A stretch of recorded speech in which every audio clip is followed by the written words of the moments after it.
नमस्कार friends, Marathi serial ॲक्टमध्ये मी तुम्हा सर्वांचं स्वागत करते। टिपक्यांची रांगोळी या मालिकेच्या पुढील भागामध्ये पाहणार आहोत। तर इकडे नेत्रा सौ अपूर्वा शशांक कानेटकर याच्या नेमप्लेटच्या पुढे बसलेली असते। तरी ते नेत्राला खूपच आनंद झालेला असतो। शशांक हा सगळ्यांसमोर छान प्रेझेंटेशन करत असतो। त्याने केलेला रिसर्च हा सगळ्यांना सांगत असतो। सगळे शशांकचं आता कौतुक करत असतात। पाटकर मॅडम सुद्धा आलेले असतात आणि त्याही शशांकचं कौतुक करतात आणि म्हणत असतात की खरंच तुम्ही खूप छान असं प्रेझेंटेशन केलेलं आहे। याच्यावरती तुमचं काय म्हणणं आहे मिस्टर कानेटकर? इथे शशांक सांगत असतो, नेत्रा माझी बायको नाहीये, पण इथे नेत्रा ही त्याला काहीच बोलून देत नसते। नेत्रा म्हणत असते, हो तुम्ही बरोबर बोलला, याने खूप मेहनत घेतलेली आहे, दिवस रात्र तो रिसर्च करत होता आणि तुम्हाला माहित आहे का, बेस्ट ऑफ सायंटिस्ट हे पण अवॉर्ड तेच घेणार आहेत। श्रीकांत आणि तन्मयी ही तिच्याकडे बघतच राहतात। शशांकला सुद्धा नेत्राचं हे वागणं अजिबात पटत नसतं। शशांक हा आता तिथून निघून जातो। तन्मय आता ही नेत्राला बाजूला घेते। नेत्रा म्हणत असते, काय चाललं आहे तुमच्या दोघांचं? त्यावर तन्मयी म्हणत असते, तुझं काय चाललं आहे? स्वतःला काय मिसेस कानेटकर समजतेस की काय? त्यावर नेत्रा म्हणत असते, मी नाही समजलं, ह्या लोकांनी समजलेलं आहे। इकडे आता श्रीकांत म्हणत असतो, मग तू करेक्ट करायला हवं होतंस ना? नेत्रा म्हणत असते, सरांचं कौतुक चालू होतं आणि मी काय तिथे सरांची ओळख करून द्यायला जाणार होते का? तन्मयी म्हणत असते, मग तू काही चुकीची ओळख करणार आहेस का सगळ्यांसमोर? श्रीकांत म्हणत असतो, हे बघ, तू जे काही करत आहेस ना ते खूप चुकीचं आहे। नेत्रा म्हणत असते, तुम्हाला काय करायचं आहे? तुम्ही तुमची कामं करा आणि नेत्रा तिथून निघून जाते। तर इकडे आता शशांक जिथे उभे राहिलेला असतो तिथे नेत्रा येऊन उभा राहते आणि शशांकचा हात धरून उभे राहण्याचा प्रयत्न करत असते। इकडे तन्मयी म्हणत असते, बघितलं ना सर, सारखी सरांच्या मागे पुढे करत असते। श्रीकांत म्हणत असतो, नाही तर काय, अपूर्वा मॅडम आल्या नाहीत ना त्याचाच ही नेत्रा गैरफायदा घेतेय। नेत्राचं लग्न झालं असताना ही अशी का वागते? इकडे शशांकला सुद्धा नेत्राचं वागणं हे पटत नाही आणि तो तिथून निघून जातो। इकडे सुमी ही अपूर्वाला छान तयार करत असते आणि अपूर्वा खूप छान दिसत असते। सुमी आता अपूर्वाची दृष्ट काढते। अपूर्वा म्हणत असते, काय झालं सुमी, काय करतेस? त्यावर सुमी म्हणत असते, मी प्राचू आम्ही छान तयार झालो ना की माई आणि आई आमची माया काढते। अपूर्वा म्हणत असते, अगं मी एवढी सुंदर पण नाहीये आणि एवढी स्पेशल पण नाहीये। सुमी म्हणत असते, अगं तू आमच्यासाठी किती स्पेशल आहेस ना ते आम्हाला चांगलंच माहित आहे। अपूर्वा जाताना सांगत असते, तू 15 मिनिटांनंतर वरूनला दूध द्यायचं आहे, कोमट पाण्यामध्ये पावडर टाकायची। त्यावर सुमी म्हणत असते, अगं अपूर्वा शांत राहणार, मी सगळं व्यवस्थित करेल। मला काही नाही कळलं तर मी माईंना विचारेल, तू पार्टी कर, एन्जॉय। आता तेवढ्यातच तिथे कुकी येतो आणि अपूर्वाकडे बघतच उभा राहिलेला असतो, कारण अपूर्वा खूपच छान दिसत असते। कुकी आता अपूर्वाकडे बघत असतो आणि म्हणत असतो, ओ माय गॉड। त्यावर अपूर्वा म्हणत असते, कुकी जरा जास्त झालंय का? मी छान दिसत नाहीये का? त्यावर कुकी म्हणत असतो, अपूर्वा खरंच तू खूप सुंदर दिसतेस आणि त्या नेत्रापासून लांब राहायचं हा आणि शशांकच्या जवळ राहायचं।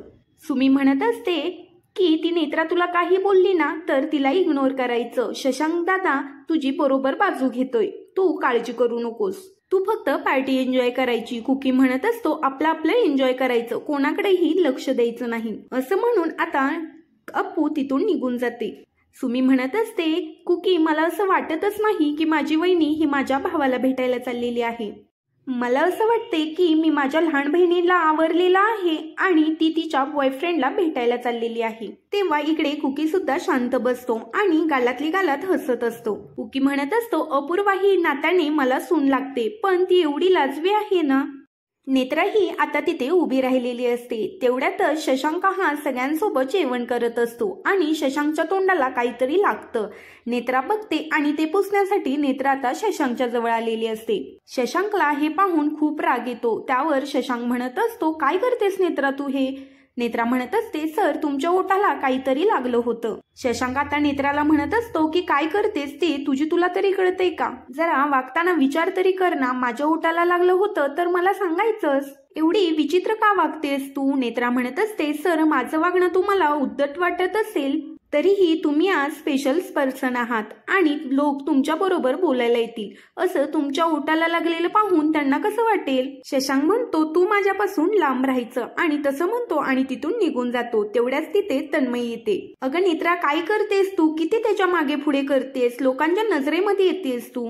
नेत्रा आता म्हणत असते तुम्ही काय माझ्यावर पारख ठेवून आहात का? तुम्ही तुमची कामं करा. सर्वजण आता नेत्राला इथे मिसेस कानेटकर समजत असतात. तेवढ्यात तिथे अपूर्वा आलेली असते. तेवढ्या तिथे आता रिसेप्शन वाले म्हणत असतात मॅडम तुमचं नाव काय आहे? अपूर्वा म्हणत असते अपूर्वा कानेटकर. ते म्हणत असतात ऑलरेडी तुमची सही झालेली आहे आणि मिसेस कानेटकर आतमध्ये आहेत. अपूर्वा म्हणत असते मी आहे मिसेस कानेटकर, मग आतमध्ये कोण असणार? त्यावेळेला ते म्हणत असतात बघा ना तुमची सही झालेली आहे. अपूर्वा म्हणत असते नाव तर माझंच आहे पण ही सिग्नेचर माझी नाहीये. सर म्हणत असतात नाही मॅडम मी तुम्हाला आतमध्ये सोडू शकत नाही. तेवढ्यातच तिथे श्रीकांत येतो. श्रीकांत म्हणत असतो अपूर्वा तुम्ही इथे काय करताय? आतमध्ये चला ना. अपूर्वा म्हणत असते नाही इथे थोडा नावाचा प्रॉब्लेम झालेला आहे. इथे कोणीतरी चुकीची सही केलेली आहे माझ्या जागेवरती. त्यावर श्रीकांत म्हणत असतो ह्याच आहेत मिसेस कानेटकर, ह्यांना आतमध्ये जाऊ देत. त्यावर आता अपूर्वा म्हणत असते तुमचे शशांक सर कुठे आहेत? श्रीकांत म्हणत असतो की आतमध्ये असतील. अपूर्वा म्हणत असते प्रेझेंटेशन झालं का?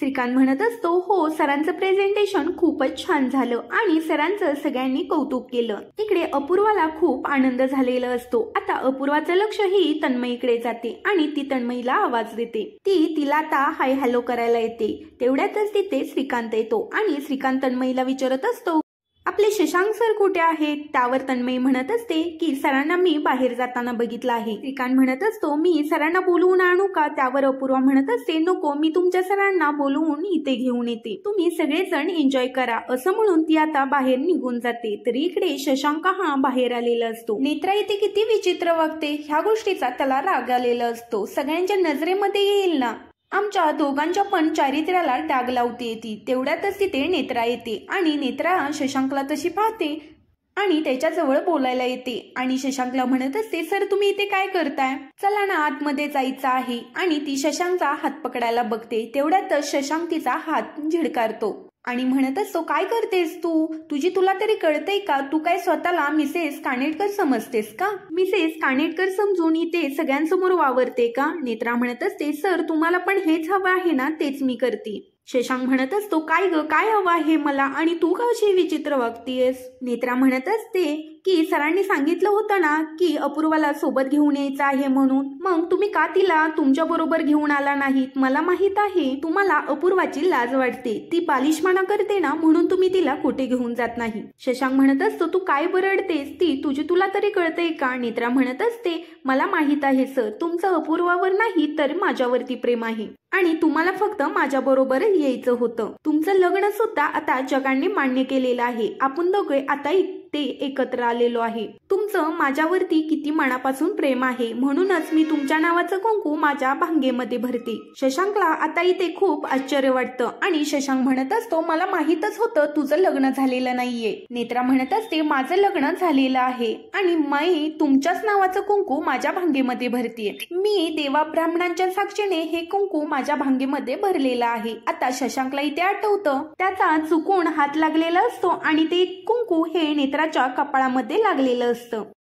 शशांक म्हणत असतो तो अपघात होता आणि कुंकवाचा करंडा हा अपूर्वाच्या हातामध्ये होता. नेत्रा म्हणत असते पण हात तर लागलाच होता ना आणि तुमच्याच नावाचं कुंकू हे माझ्या भांगामध्ये गेलेलं आहे. मला माहित आहे सर, मला माहित आहे तुमचं अपूर्वावर नाही तर माझ्यावरती प्रेम आहे. शशांक म्हणत असतो अजिबात नाही, माझं तुझ्यावरती अजिबात प्रेम नाही. नेत्रा म्हणत असते पण सर माझं तुमच्यावरती मनापासून प्रेम आहे ना. मला माहित आहे ती अपूर्वा 2 महिन्यांनी तुमच्या आयुष्यामधून निघून जाईल, मग तुम्ही मला तुमच्या आयुष्यामध्ये सामील करून घ्याल. शशांक म्हणत असतो तू एक काम कर, तू डॉक्टरांकडे जा आणि चेकअप करून घे. तुला चेकअप करण्याची खूप गरज आहे, तुला वेड लागलेला आहे. नेत्रा म्हणत असते हो सर मला वेड लागलेला आहे मला तुमच्या प्रेमाचं खूप वेळ लागलेला आहे. मी शेवटच्या क्षणापर्यंत तुमची वाट बघायला तयार आहे. शशांक म्हणत असतो, तू कितीही माझ्या गळ्यामध्ये पडण्याचा प्रयत्न केला तरीही मी तुला तेच सांगेल, माझं लग्न झालेलं आहे आणि मी माझ्या बायको बरोबर सुखी आहे. असं म्हणाल्याबरोबर नेत्राला हा खूप राग येतो आणि अपूर्वा सुद्धा शोधत शोधत शशांकला तिथे आलेली असते. नेत्रा म्हणत असते, तुम्ही तुमच्या बायकोवरती प्रेम करता का आणि तुमचं लग्न काही लग्न आहे का? भातुकलीचा खेळ आहे. मजबुरी म्हणून तुमचं लग्न झालं होतं. तुमचं कॉन्ट्रॅक्ट संपण्याची तुम्ही वाट बघताय. अपूर्वा आता त्यांचं बोलणं ऐकते आणि त्या बोलण्याच्या इशाऱ्यावरती ती आता तिथे आलेली असते. शशांक म्हणत असतो, तू काहीही बोलली तरी अपूर्वावरती माझं प्रेम आहे आणि आम्ही दोघे नवरा बायको आहोत. आमच्या दोघांमध्ये बोलणारी तू कोण आहेस? इकडे अपूर्वाला समजत नसतं की हे दोघे काय बोलत आहेत ते. नेत्रा आता शशांकचा हात पकडते आणि म्हणत असते, एवढंच आहे तर तुम्ही दोघे एकमेकांना आतापर्यंत आय लव्ह यू म्हणाला आहात का? शशांक म्हणत असतो, आय लव्ह यू म्हणणं एवढं गरजेचं आहे तर मी 1 महिन्याच्या आत अपूर्वाला आय लव्ह यू म्हणेल. आता नेत्रा म्हणत असते की तुम्ही अपूर्वाला माझ्या समोर आय लव्ह यू म्हणा. असा गैरसमज पसरवण्यासाठी नेत्रा ही शशांकला बोलत असते. शशांक म्हणत असतो, हो म्हणेल मी आय लव्ह यू आणि अपूर्वाच्या समोर काय सगळ्या जगाच्या समोर म्हणेल. नेत्राला माहित असतं की ते अपूर्वा हे दोघांचं बोलणं ऐकत आहे. अपूर्वाला हे ऐकल्यानंतर आता खूप वाईट वाटत असतं आणि ती रडायला लागते. इकडे शशांक हा रागाने नेत्राकडे बघत असतो आणि अपूर्वाचा इकडे गैरसमज झालेला असतो. अप्पूला वाटत असतं की शशांकचं हे नेत्रावरती प्रेम आहे. तर पुढील भागामध्ये आपण पाहणार आहोत. इकडे माई विचारत असतात की तुम्ही दोघे जण चालात आणि अपूर्वा कुठे आहे? शशांक म्हणत असतो, आम्ही दोघेच तुझ्या समोरून गेलो ना. त्यावर सुमी म्हणत असते, अरे अपूर्वा आतमध्ये पण गेली होती. शशांक म्हणत असतो, पण श्रीकांत मला काही बोलला नाही. तेव्हा इथे नेत्रा म्हणत असते, अपूर्वा काही चीप गेस्ट आहे का की तुमच्या जवळ सगळे वर्दी घेऊन येतील की अपूर्वा तिथे आले म्हणून? शशांक म्हणत असतो, नेत्रा तू गप्प बस आणि आत्ताच्या आत्ता इथून निघून जा. माई हिला आत्ताच्या आत्ता इथून निघून जायला सांग, नाहीतर मी कालच्या सारखा तमाशा करेल. इथे आता सगळेजण खूप घाबरले असतात आणि सगळेजण शशांककडे बघत असतात. असेच मालिकेचे अपडेट जाणून घ्यायचे असेल तर चॅनेलला सबस्क्राईब करा.